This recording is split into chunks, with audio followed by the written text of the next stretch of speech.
सभा में से उपस्थित आशाएं वर्ग के वक्त से सुशोभित आदरणीय वानप्रस्थी शिरोमणि कार्यक्रम का संचालन कर रहे आदरणीय डॉक्टर वीरेंद्र आचार्य जी, इस कार्यक्रम के आयोजक आदरणीय कार्य परिवार वंदनीय मातृशक्ति समाज आपका जो प्रवचन का विषय रखा हुआ है पिछले 3 वर्षों से, उसका नाम वास्तविक श्री कृष्ण कथा।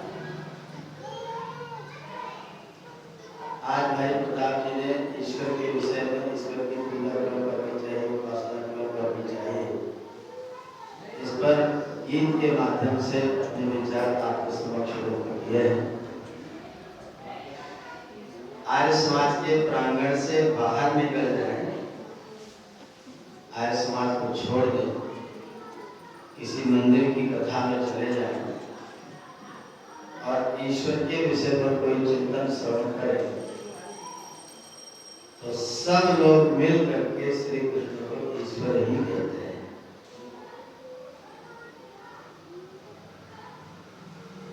और आप वास्तविक श्री कृष्ण की कथा सुन रहे हैं।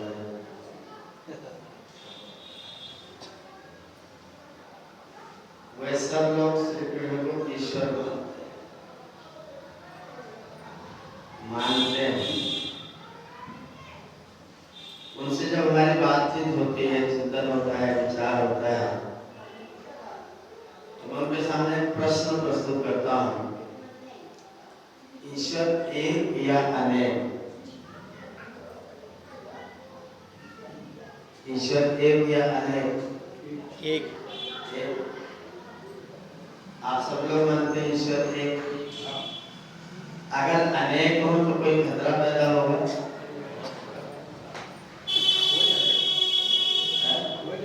होगा। अगर अनेक होंगे तो खतरा होगा, क्योंकि अनेक मिलकर के एक जैसी व्यवस्था कभी नहीं हो सकती। अनेक मिलकर के एक जैसी व्यवस्था कभी नहीं हो सकती। ये तर्क है। अनेक लोग एक जैसी व्यवस्था, आपके देश के 15वें प्रधानमंत्री 16वें प्रधानमंत्री मोदी जी, सारे प्रधानमंत्रियों की व्यवस्था एक सी थी क्या? नहीं। देश बदला क्या? भारत वही है ना। प्रधानमंत्री 16 हो गए, सब एक जैसी व्यवस्था संभालते थे। आप हम सबको समझ एक जैसी व्यवस्था संभालेंगे। आपके परिवार में जैसी व्यवस्था आपके दादाजी संभालते थे, वो व्यवस्था आज आप संभाल रहे हैं। तो अनेक हो तो व्यवस्था एक हो सकती है? असंभव। इसलिए ईश्वर कितने होने चाहिए? एक। अब अगर ये सिद्धांत मान लिया जाए कि ईश्वर एक है और कृष्ण ईश्वर है, तो वसुदेव के ईश्वर कौन थे?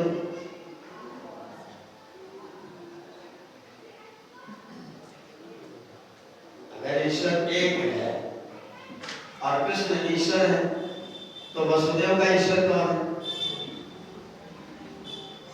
उग्रसेन का ईश्वर कौन है? राम का ईश्वर कौन है? दशरथ का ईश्वर कौन है? राज्य का ईश्वर कौन है? मनु का, इक्ष्वाकु का ईश्वर कौन है? क्योंकि सबको मालूम है कृष्ण का द्वापर में उनकी पैदाइश सब लोग मानते हैं। जब ये तर्क देते हैं, उधर से उत्तर आता है कि नहीं, वो विष्णु के अवतार। अब मूल ईश्वर कौन हुआ? विष्णु। बदल गया ना मामला। विष्णु के अवतार थे, विष्णु ईश्वर हैं, और कृष्ण विष्णु के अवतार हैं, इसलिए वही ईश्वर ही है, लेकिन अवतार लिए हुए, शरीर बदले हुए। शरीर बदले हुए ईश्वर के अवतार श्री कृष्ण। अब आप इस तथ्य की परीक्षा करिए, जो शरीर में आएगा वो ईश्वर है नहीं। हार चाम के मांस खून के इस बंधन में जो आएगा वो भी ईश्वर है, तो हम कौन से पीछे रहेंगे?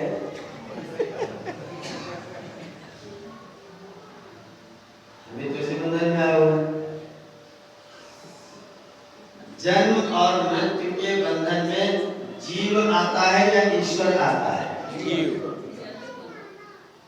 तो जो आया है जन्म और मरण के बंधन में, गर्भ से उत्पन्न हुआ है, वो फिर आपके शब्द के अनुसार ईश्वर नहीं हुआ।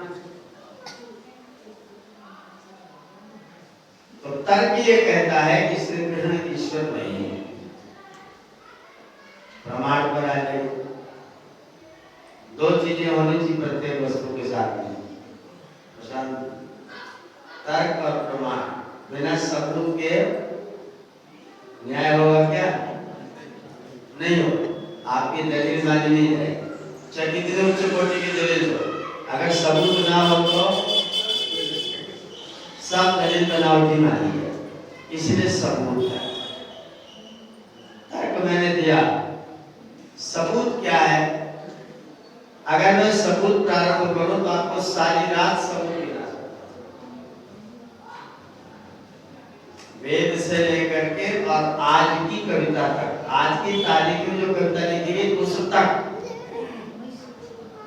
लाखों प्रमाण है, लाखों। हम वेद का एक प्रमाण लेते हैं, यजुर्वेद अध्याय 40 मंत्र संख्या 8। सह ईश्वर की अनुवृत्ति ऊपर से आ रही, ईशावास्य से ईशा आ रहा। ईश्वर कैसा है? सह परिअगार, वह ईश्वर है जो एक स्थान पर नहीं रहता। पहली शर्त, कृष्ण जी एक स्थान पर रहते थे, इस सब स्थानों पर एक स्थान। मथुरा में थे तब द्वारिका में थे? नहीं। जब द्वारिका चले गए तो मथुरा में थे? नहीं। पहली शर्त वेद कह रहा है सह परिअगार, वह ईश्वर होगा जो सब जगह एक ही समय में उपलब्ध हो। सब जगह उपलब्ध हो ऐसा नहीं, सब जगह एक ही काल में उपलब्ध। मैं आज यहां कर रहा हूं, चल सकता है। एक ही समय में सब जगह जो विद्यमान। युधिष्ठिर ने जुआ खेला, द्रौपदी ने कहा कि आपने हमारी रक्षा क्यों नहीं? तो कृष्ण कह रहे हैं कि क्या युधिष्ठिर ने मुझसे पूछ के जुआ खेला था? तो द्रौपदी ने कहा कि आप तो सब जानते हैं। नहीं जानते सब। कृष्ण का वचन है महाभारत में, यदि मैं उस समय उपस्थित होता तो युधिष्ठिर को जुआ कदापि न खेलने। अगर मैं वहां उपस्थित होता तो युधिष्ठिर को जुआ कदापि न खेलने। इसका मतलब जब जुआ हो रहा था तो कृष्ण भगवान राजसभा में हस्तिनापुर में, तो एक ही काल में सब जगह सह परिअगार। फिर का शुक्रम, चलो कहते हैं हम मान लेते हैं, लेकिन अकायम, तीसरा विशेषण क्या दिया? अकायम, जिसकी काया नहीं है। श्रीकृष्ण की काया थी कि नहीं? अगर नहीं थी तो पहले ने तीर कहां मारा?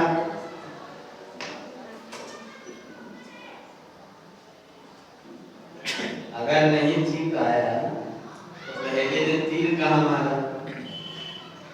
अगर थी काया तो माता यशोदा ने, अगर नहीं थी तो बांधा कैसे? काया नहीं थी तो बसदेव जी लेके क्या गए थे? काया नहीं थी तो मक्खन किस चीज से लेते थे? काया तो थी। तो अकायम वाली शर्त पर भी श्री कृष्ण भगवान का ईश्वरत्व घटता। फिर का अस्नाविरम, स्नायु में जो बंधता है उसे कहते हैं स्नाविर। स्नायु माने नस नाड़ियों का जो जाल है 72 करोड़ 72 लाख, कितना है? 72 करोड़। इस शरीर में 72 करोड़ 72 लाख नस नाड़ियां, उसके अंदर जो आए वो स्नाविर और ना आए वो अस्नाविर। तो वेद ने कहा वो ईश्वर है जो अस्नाविर है, अस्नाविरम। फिर का शुद्धम, जो शुद्ध हो। फिर का अपाप विद्धम, जो कभी भी पाप से विदा हुआ। कोई व्यक्ति जन्म ग्रहण करता है तो उसका कारण क्या है? हमारे शरीर में आने का कारण क्या है? पाप और पुण्य के बंधन में कर्माशय में बंधे रहना। अगर ये कर्माशय छूट जाए तो भी मुक्त हो जाए। अगर हम यहाँ आए हैं इसका मतलब हम कर्माशय में बंधे हुए हैं, तो पाप विद्ध है। कृष्ण भगवान भी आए, शरीर मिला, तो शरीर मिला तो बिना पाप विद्ध हुए तो नहीं मिल सकता है। पाप विद्ध होंगे तो ही मिले। अगर हम आर्य ग्रंथों का प्रमाण ना स्वीकार, आर्य ग्रंथों का प्रमाण ना स्वीकार, पुराण ग्रंथों का ही प्रमाण स्वीकार, रामचरितमानस का प्रमाण स्वीकार। रामचरितमानस में कथा दिया हुआ है बाबा जी ने तुलसीदास। एक बार नारद जी को विवाह करने की इच्छा हुई तो विष्णु भगवान के पास उन्होंने कहा कि मैं विवाह करना चाहता हूँ, स्वयंवर है, ऐसा रूप मेरा बना दो कि मेरे अलावा किसी का चयन ना। विष्णु भगवान ने कहा अगर मैं रूप बना सकता हूँ तो खुद प्रत्याशी को बन जाऊं। अगर मैं टिकट बांट सकता हूँ तो मैं खुद एक खुद खड़ा हो जाऊं। विष्णु भगवान ने नारद का रूप तो दे दिया लंबू का, और अपने सुंदर मंदिर बन गए और सुंदर बन करके जाके स्वयंवर सभा में उपस्थित हो गए। जब कन्या विवाह के लिए आई, नारद जी से 5 फीट कूद के दूर हो गए, कहां से आ गए? विष्णु जी के गले में माला पड़ गई। नारद जी जब बाहर निकले स्वयंवर सभा से तो उन लोगों से पूछा कि भाई मैं विष्णु से इतना सुंदर रूप लेकर के आया था, ऐसा कैसे हुआ? तो लोगों ने कहा कहीं पानी भरा होगा, जाके मुंह देख लो। अब शीशा वाला सिस्टम नहीं, मुंह देख लो। जब पानी में मुंह देखा खुद ही बिदक गए, ये क्या रूप दे दिया है? वहीं तुरंत शाप दे दिया। नारद ने शाप दिया कि जाओ, जैसे आज मैं किसी स्त्री के चक्कर में पड़ करके तुमसे रूप मांगने आया था, वैसे तुम भी यहाँ आकर के स्त्री के चक्कर में पड़ोगे, और जब तुम स्त्री के चक्कर में पड़ोगे तो तुम्हारी सहायता करने वाला यही रूप होगा। तो नारद जी हनुमान बने और विष्णु जी राम बने। तो गलत काम किया, गलत काम के फलस्वरूप उनको रूप धारण करना पड़ा, तो पाप विद्ध हो गए। और ईश्वर कौन होगा जो पाप में विद्ध नहीं होगा? ये वेद का प्रमाण है जो कृष्ण के ईश्वरत्व को खंडित करता है। चलिए हम वेद को एक कोने में रख देते हैं। भगवान श्री कृष्ण की गीता को उपस्थित कर लीजिए और कृष्ण के शब्दों में ही अपनी बात रख लीजिए। कृष्ण भगवान क्या कह रहे हैं? ईश्वर सर्वभूतानां हृदयेषु तिष्ठति। हे अर्जुन, ईश्वर कहाँ रहता है? सर्वभूतानां हृदयेषु, सारे प्राणियों के हृदय में रहता है। और कृष्ण भगवान कहाँ रहते थे? द्वारिका में, मथुरा में, गुरुकुल में, श्री जी के यहाँ उज्जैन में जगह जगह रहते थे। गुरुकुल में गए, मथुरा में गए, वृंदावन में गए, कभी महाभारत में आ गए, कभी बजरी का आश्रम चले गए। और कृष्ण स्वयं कह रहे हैं ईश्वरा सर्वभूतानां हृदय से, जो सबके हृदय में एक ही काल में विद्यमान है उसका नाम ईश्वर। एक ही समय में हम सबके हृदय में जो विद्यमान है उसे क्या कहते हैं? ईश्वर। उसका नाम क्या है? मैं कृष्ण के शब्दों में बोल रहा हूं। ओम इत्येकाक्षरम ब्रह्म, ओम इति एक अक्षरम ब्रह्म, ओम ऐसा एक अक्षर ब्रह्म जो है वो ईश्वर। कैसा है वो? एक। कैसा है वो? अक्षर, जिसका कभी क्षरण नहीं होता, जिसका कभी विनाश नहीं होता, और जो सर्वव्यापक है, और उसका नाम क्या है? ओम। और इनका नाम क्या है? ईश्वर। तो ये नहीं है,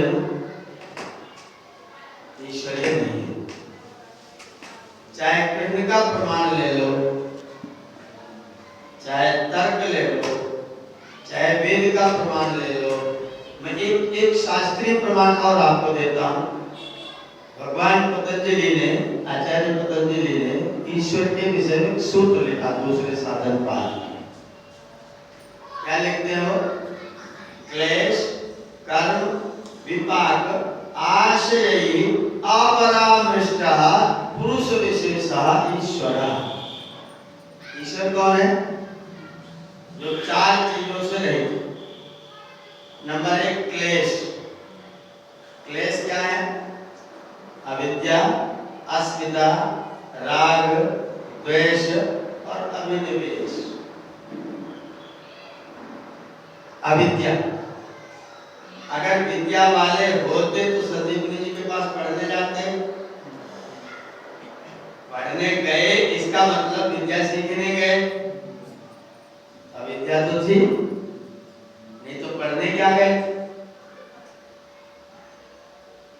अविद्या तो थी। और अस्मिता, अस्मिता माने बुद्धि और आत्मा में भेद न करना। ये अस्मिता शब्द का अर्थ है। मैं करके बुद्धि के कार्य को मैं कर रहा हूं ये समझना। शरीर कर रहा है तो मैं कर रहा हूं ये समझना। मन कर रहा है तो मैं कर रहा हूं ये समझना। आपका मन सोच रहा है, आप यहां बैठे हैं, सोच रहा है मन, और आप क्या कह रहे हैं? मैं सोच रहा हूं। ये अस्मिता है। मेरा मन सोच रहा है, मैं ये बैठा हूं, मैं जान रहा हूं, मैं सोच रहा है। अपने को मन से, बुद्धि से अलग करना, ये यथार्थ ज्ञान है। और दोनों को एक मान लेना, ये क्या है? अस्मिता। किसी से प्रेम करना, यह है राग। कृष्ण जी करते थे? नहीं करते थे। हम लोग तो नहीं मानते, पर वही लोग मानते हैं, बहुत भयंकर थे जी। हम लोग तो दूसरे प्रकार से मानते हैं, पर वही लोग मानते हैं कि बहुत भयंकर है। राग तो था, और द्वेष न होता तो इतना भयंकर युद्ध नहीं होता। द्वेष का परिणाम था युद्ध। और अभिनिवेश, मृत्यु का भय तो जानी थे, योगी थे, नहीं होगा, लेकिन राग और द्वेष तो था। तो अविद्या, अस्मिता, राग, द्वेष, अभिनिवेश जिसके पास न हो, पहली शर्त। दूसरी शर्त यह है कि कोई कर्म ना करता हो। कर्म ना करता हो तो क्या करता हो?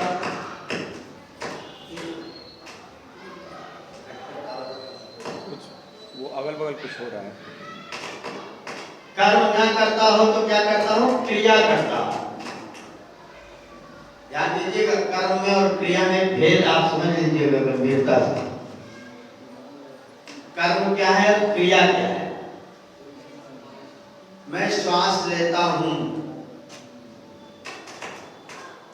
मैं श्वास लेता हूं, अगर मैं भूल जाऊं तो श्वास आएगा जाएगा कि नहीं आएगा जाएगा?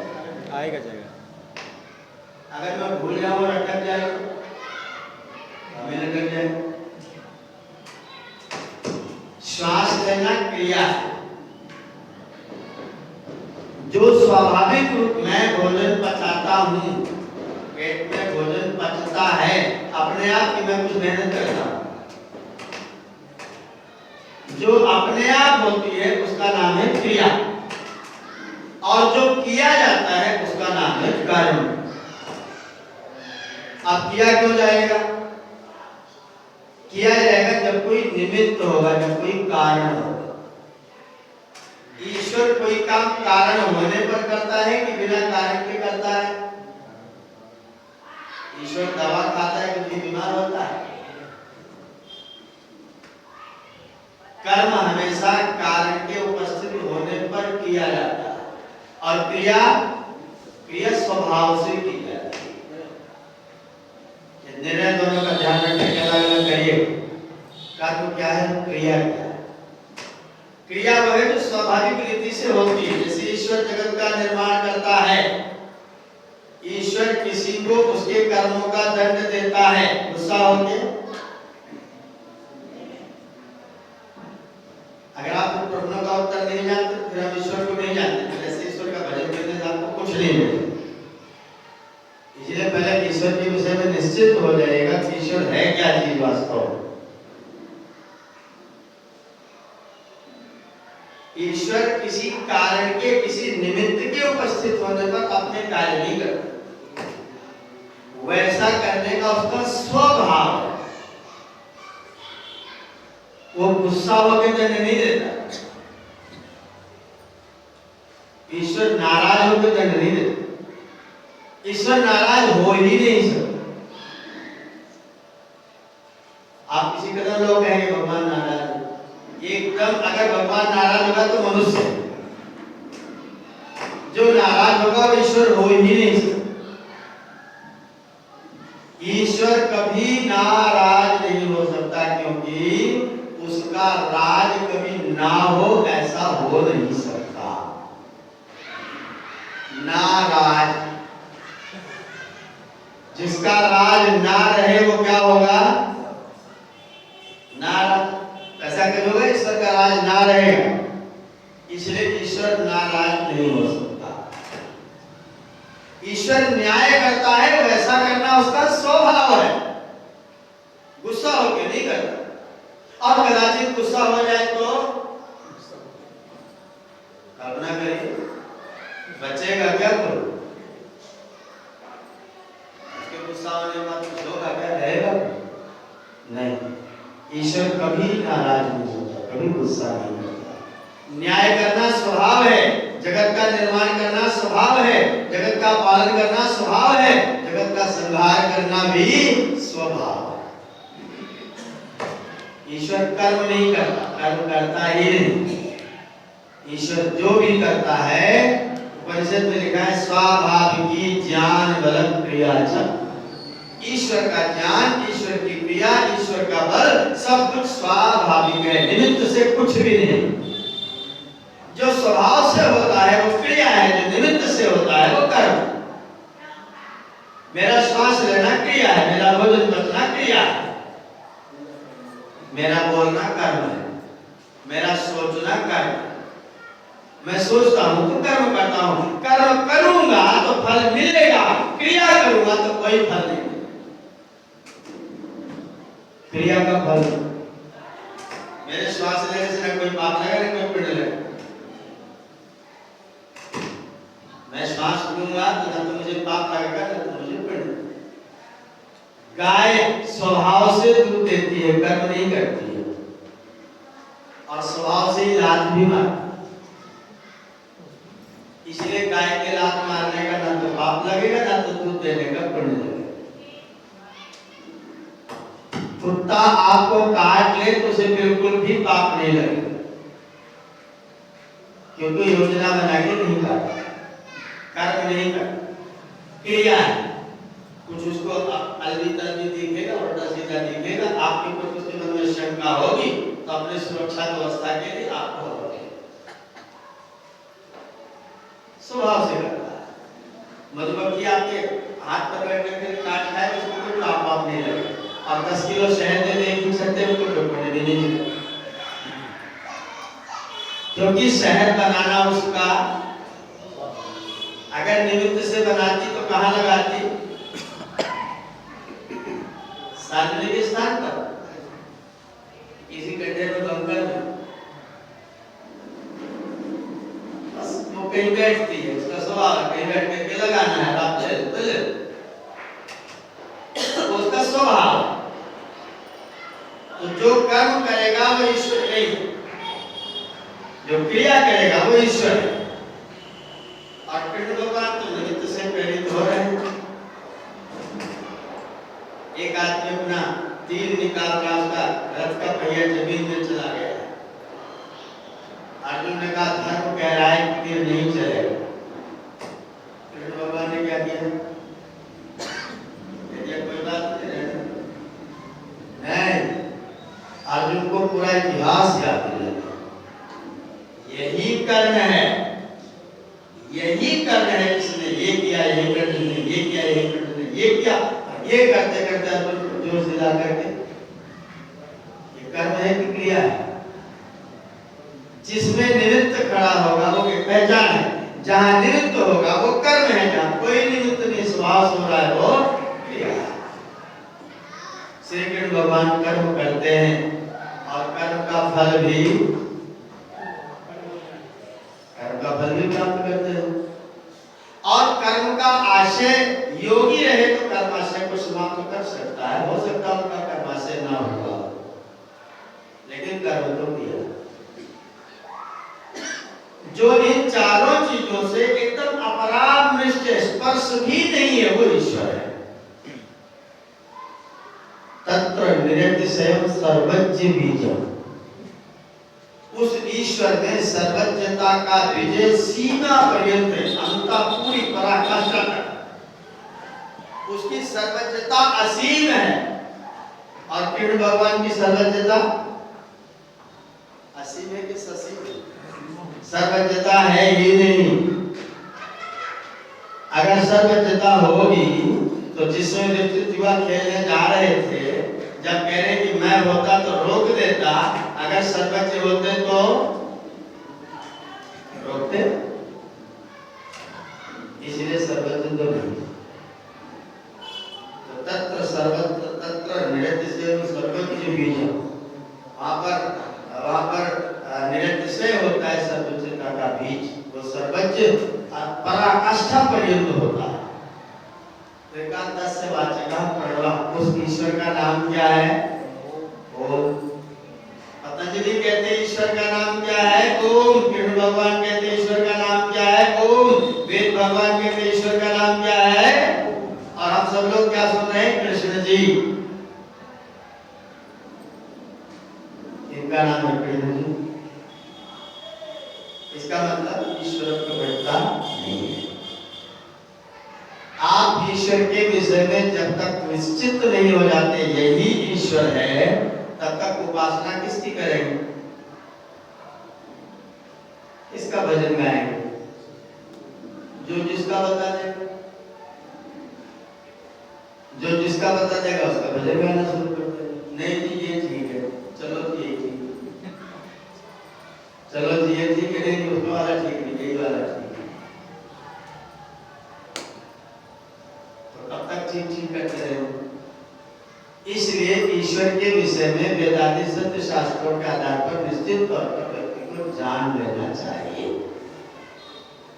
तर्क पूर्वक प्रमाण पूर्वक जान लेना चाहिए।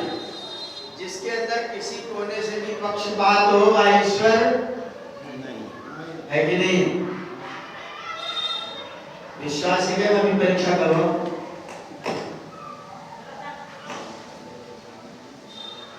जिसके पास पक्षपात किसी के भी प्रति नहीं है वह ईश्वर है। ठीक, इस सिद्धांत को अपने हृदय में दृढ़ता से धारण करिए। उसके बाद प्रार्थना करने के लिए बैठ जाइए। हे परमात्मा, जिसने मेरे साथ अपराध किया है आप उसको कठोरतम दंड दीजिए। और हे परमेश्वर, मैंने जिसके प्रति अपराध किया है मुझको माफ कर दीजिए। ठीक है, गलत है, पक्षपात है कि निष्पक्ष है? पक्षपात है। आप ऐसी प्रार्थना करें कि अगर आप ईश्वर को ठीक से जानेंगे। अगर ठीक से नहीं जानेंगे तो प्रार्थना होगी, हे परमेश्वर, तो चोरी करने जा रहा हूँ, जिसके घर में जाऊं उसको मत जगाना।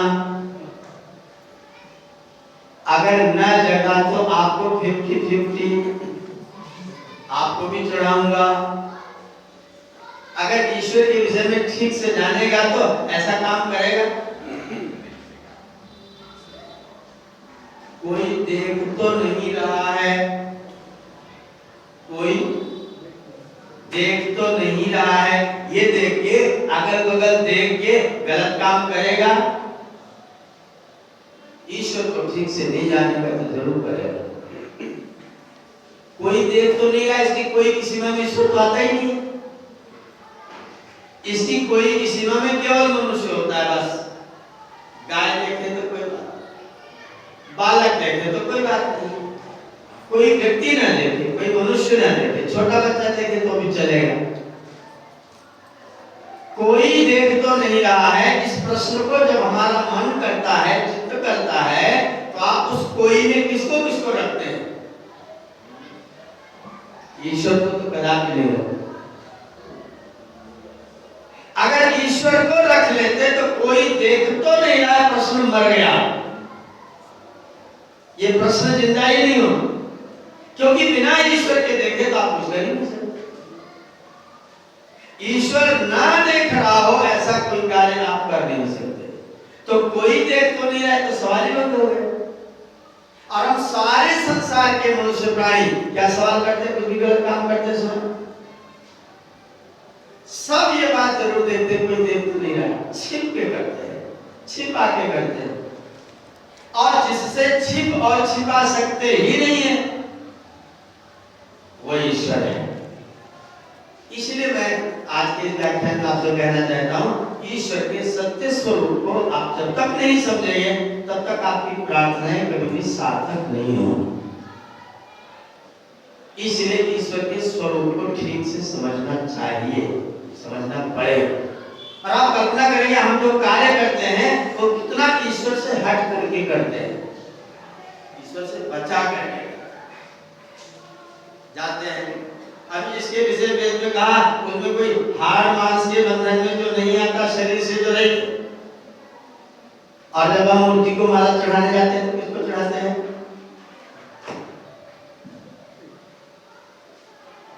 ईश्वर का सही स्वरूप जानते हैं। जिसका काया ही नहीं है उस पर आप कौन सी माला चढ़ा रहे हैं? उसको आप क्या स्नान करा रहे हैं? उसको आप कौन सा वस्त्र पहना रहे हैं? सारा बचकाना कार्यक्रम है। ईश्वर को यथार्थ रूप से किसी एक की बात, मैं पिंड की बात कर रहा हूँ, वास्तविक भगवान श्री पिंड की मान्यता को ही कह रहा हूँ। कृष्ण जी को लेने के लिए उद्धव जी गए थे। कहाँ गए थे? गोकुल। कहाँ जाना था? मथुरा।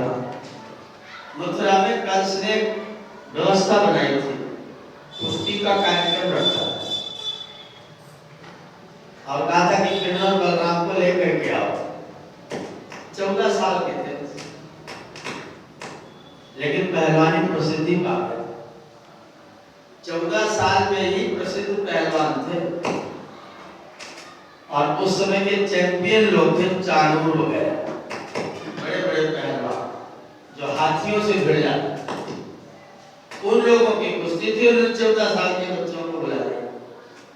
उनको लेने के लिए अक्रूर जी या उद्धव जी नाम से, दो नाम से एक ही व्यक्ति जाना जाता है, वो गए तो गोकुल के लोगों ने कृष्ण को विदा करने में शाम कर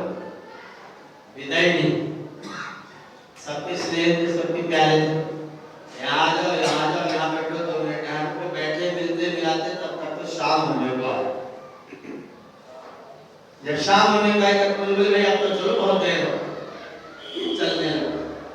रास्ते में तालाब पड़ा, वहां देखा कि भगवान भास्कर अस्त होने जा रहे हैं।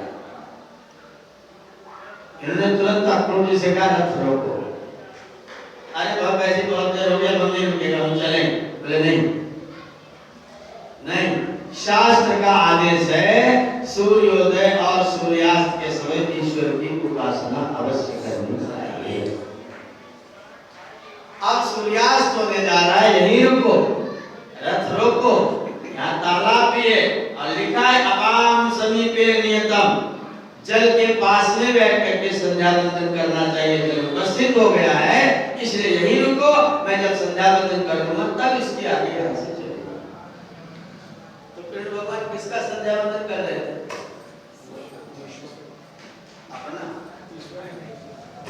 अपना अपने आप।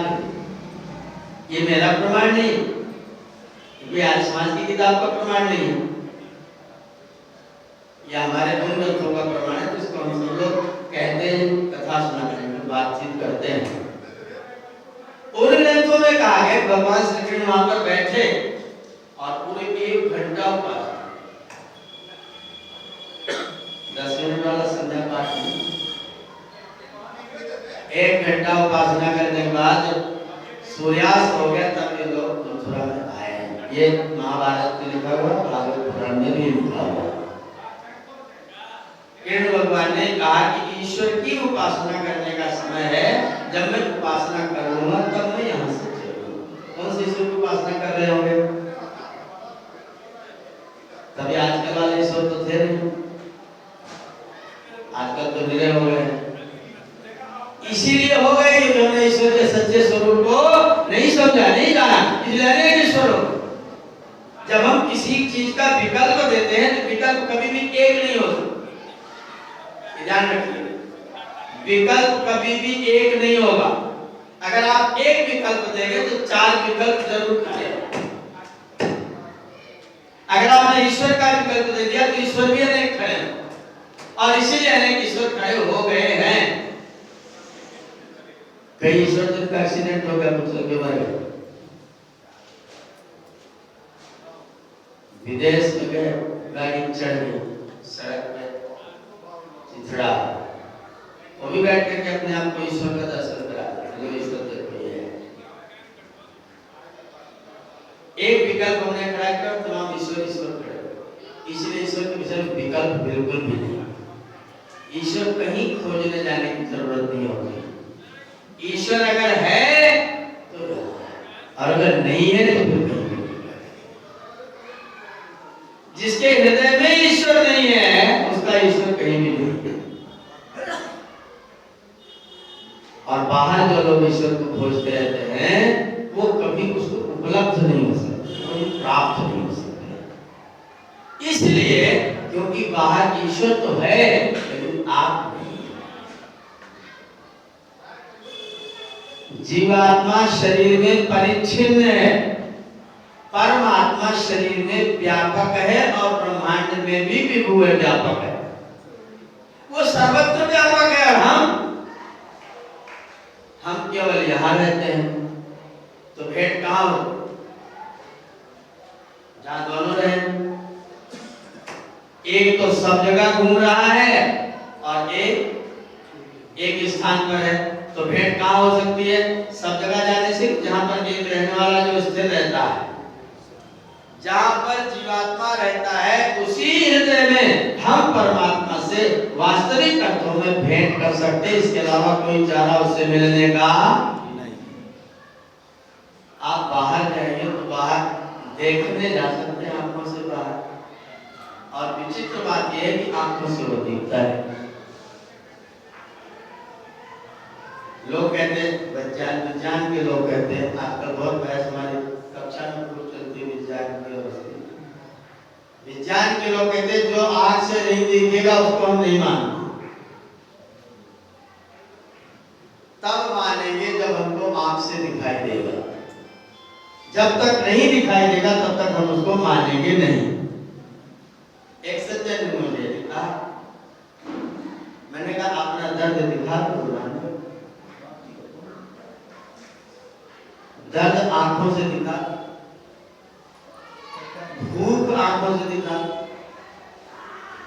सकते हैं क्या? जो लोग कहते हैं जब तक आंख से नहीं देखूंगा तब तक नहीं मानूंगा, उनका हाथ पैर बांध के भोजन बंद कर दो। भोजन बंद। चिल्लाएंगे भूख लगी, कहना दिखाओगे तो मानूंगा तुमको लगी है। दूसरे दिन घोषणा करने लग गया कि ईश्वर है भैया, मैं नहीं मानता।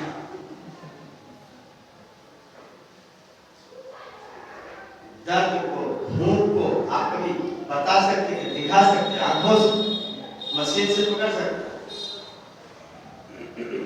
मशीन से दर्द को पकड़ा जा सकता है डॉक्टर साहब? नहीं। विकृति को पकड़ा जा सकता है, घुटने में हड्डियों में अलग अलग हो गया, थोड़ा गैप हो गया, दिखा सकते हैं कि ये गैप, सूजन हो गया, शोथ है तो दिखा सकते हैं। दर्द को कैसे दिखाएं? तो अनुभूति का विषय, अनुभव का विषय। तो जब आप अपने अपने शरीर के अंदर विद्यमान दर्द को नहीं दिखा सकते, तो जगत के कण में विद्यमान ईश्वर को देखने की परिकल्पना कैसे करते हैं? वो अनुभव का विषय है, वो आंखों से देखने का विषय इसलिए नहीं है क्योंकि आपकी आंखों में नजरिया होता है। नजरिया,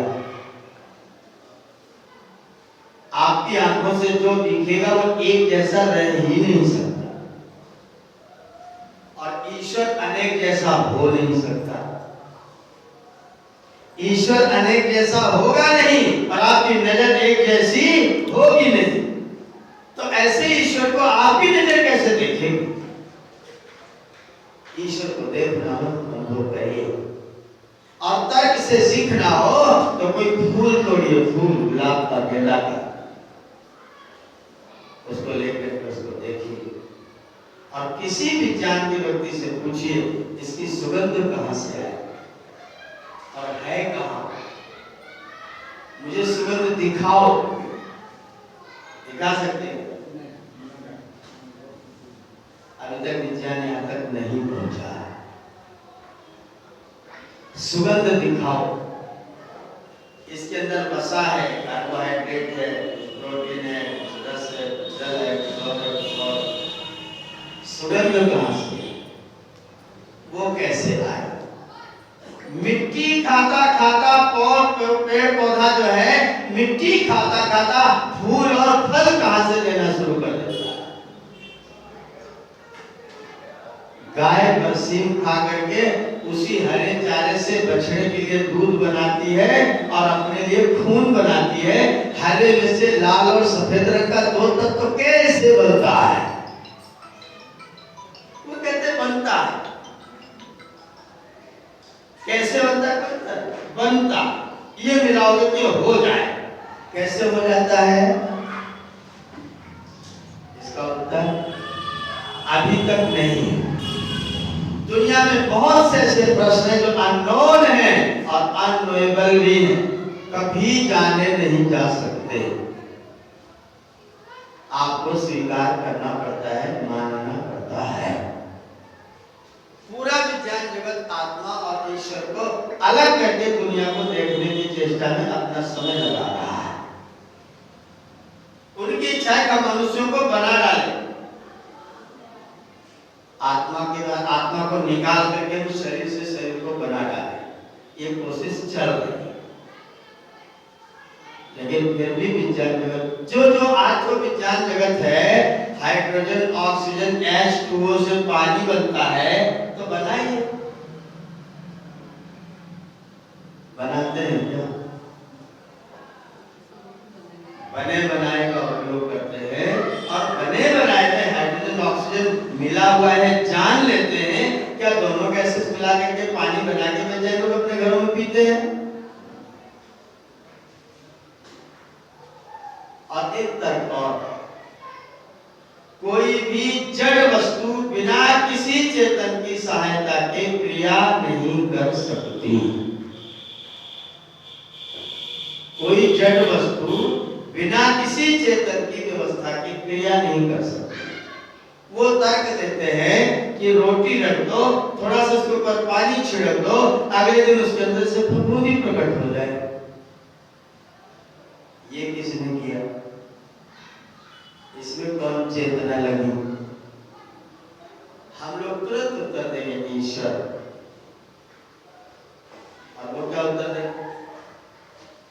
वो कहेंगे रोटी में से फफूंदी पैदा हुई। कैसे, क्यों? कैसे और क्यों का क्या उत्तर? कैसे और क्यों बताइए कि रोटी अगर पानी में गीली होगी, सीलन होगी तो फफूंदी पैदा हो जाती। क्यों? कैसे? बस पैदा हो जाती। कैसे होती है? अपने आप, नेचुरली हो जाती। वो नेचर से, प्रकृति से हो जाती। बस या ईश्वर को नेग्लेक्ट करने की जो बात को सोचते हैं, सब नेचर से हो जाता है। लेकिन नेचर से सब कुछ हो नहीं जाता। धरती अगर अपनी सीमा रेखा जिस पर वो घूमती है, उस वृत्त से अगर 1 इंच इधर या 1 इंच उधर सरक जाए तो क्या होगा? व्यवस्थाएं ठीक रहेगी। 1 इंच इधर सरका दीजिए तो पूरी धरती जल जाएगी, बर्फ बन जाएगी। और 1 इंच इधर सरका दीजिए, पूरी धरती पिघल जाएगी। सूरज की गर्मी में पिघल जाएगी, बह जाएगी, पिघल। इतनी सुंदर फिटिंग, इतनी नाप तोल करके फिटिंग करने वाला अचेतन हो सकता है, बेवकूफ हो सकता है, या कोई समझदारी हो? कोई समझदार होगा जिसने व्यवस्था सिस्टम में प्रबंध बनाया हुआ है कि धरती ऐसे घूमेगी और ऐसे भी घूमेगी। ऐसे घूमेगी तो रात और दिन बदलेगा, और ऐसे घूमेगी तो ऋतुएं और वर्ष बदलेगा। इतने दिन, इतने मिनट, इतने सेकंड में ये काल होगा, इतने सेकंड में ये स्थिति होगी। चंद्रमा पृथ्वी का चक्कर इतने समय में लगाएगा, और इतने समय में चंद्रमा सूरज के बीच में आ जाएगा तो दिखाई नहीं देगा। ये सारा का सारा प्रबंध बनाने वाला कोई अचेतन हो सकता है? मेरा मोबाइल अगर यहाँ रखा रहे और मैं न छूं, कोई न छुए, और शाम को मेरे कमरे में मिले कल, तो मैं क्या कहूंगा? उसके पैर हो गए क्या? अपने आप चलाया? कैसे चलाया? जब एक मोबाइल ऊपर नहीं पहुंच सकता है तो धरती पहुंच सकती है क्या? ये तर्क है। अगर कोई चेतन, आप न्यूटन को पढ़िए, वो कहते कोई भी वस्तु सीधी रेखा में चलती हुई अपना स्थान बदल नहीं सकती जब तक उसमें कोई बाहरी बल ना लगे। कोई वस्तु सीधी रेखा में चलती हुई अपना दिशा बदल नहीं सकती अगर कोई बाहरी बल। तो पृथ्वी में बाहरी बल कौन सा लगा जो ये गोल गोल घूम रही हो? आप लगाने गए थे क्या? जो लोग विज्ञान करते हैं लोग लगाते हैं क्या? धक्का खड़े हो गए कहीं?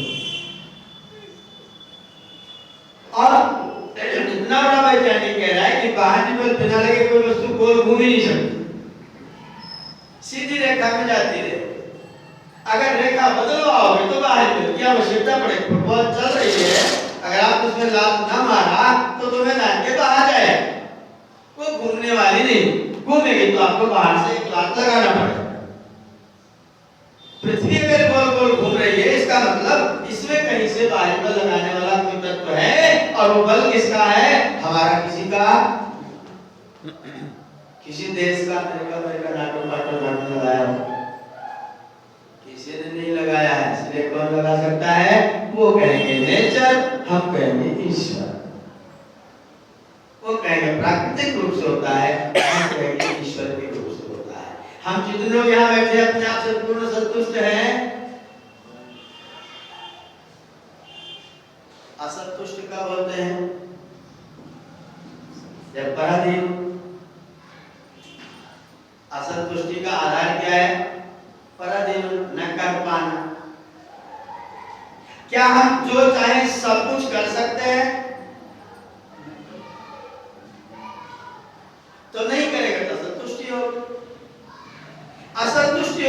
का मतलब कोई है दूसरा।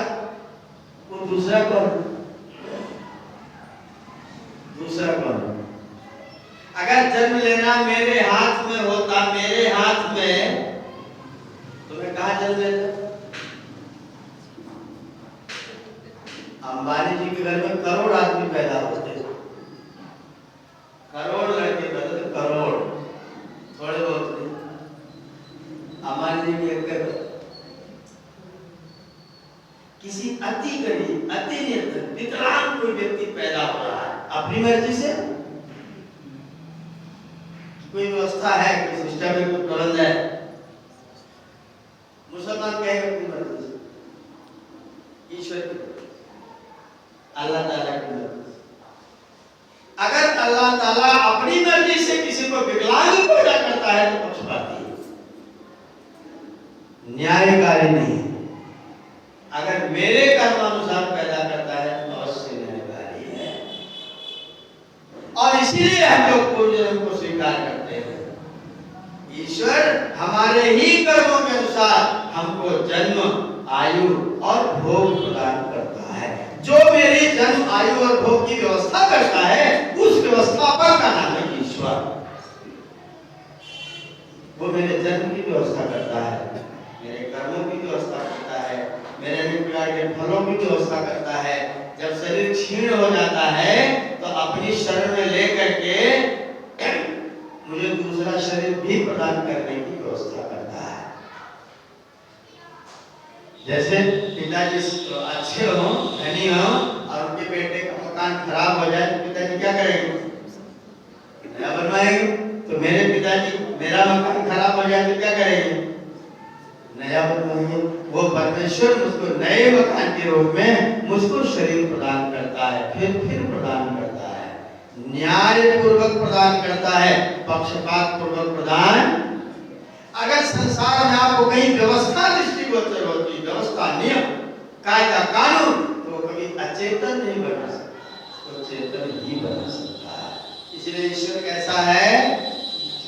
सच्चिदानंद स्वरूप, सत्स्वरूप, चित स्वरूप और आनंद स्वरूप। उसका स्वरूप है आनंद। हमें आनंद आता है, उसको आता नहीं है। यह अंतर समझिए। ईश्वर को आनंद आता नहीं, ईश्वर में आनंद होता है। हमें आनंद आता है, हट जाता है, दुख भी आता है। ईश्वर को आनंद जा करके दुख होता हो, ऐसा कभी होने वाला? वो सदा आनंद में रहने वाला आनंद स्वरूप है, सत स्वरूप है, चित स्वरूप है, चेतन है वो। और इसीलिए जगत की व्यवस्था को बना करके रखता है। लोग तर्क करते हैं, लोग तर्क, मेरे सामने बहुत सारे प्रश्न आते हैं, लिखित में आते हैं, कथित में आते हैं। लोग कहते हैं जब परमात्मा हमारे साथ रहता है और हम गलती करते हैं तो परमात्मा हमारा हाथ पकड़ता क्यों नहीं? सवाल वाजिब लगता है। मैं ऐसे लोगों से पूछता हूँ, मान लीजिए आप अध्यापक हैं, आपका बेटा आपके ही विद्यालय में पढ़ता है और आपका बेटा परीक्षा हाई स्कूल की देने के लिए जिस विद्यालय में सेंटर पर गया है, उसी विद्यालय में आप लाइनमैन हैं। लड़का गणित का सवाल गलत कर रहा है, आप क्या करेंगे?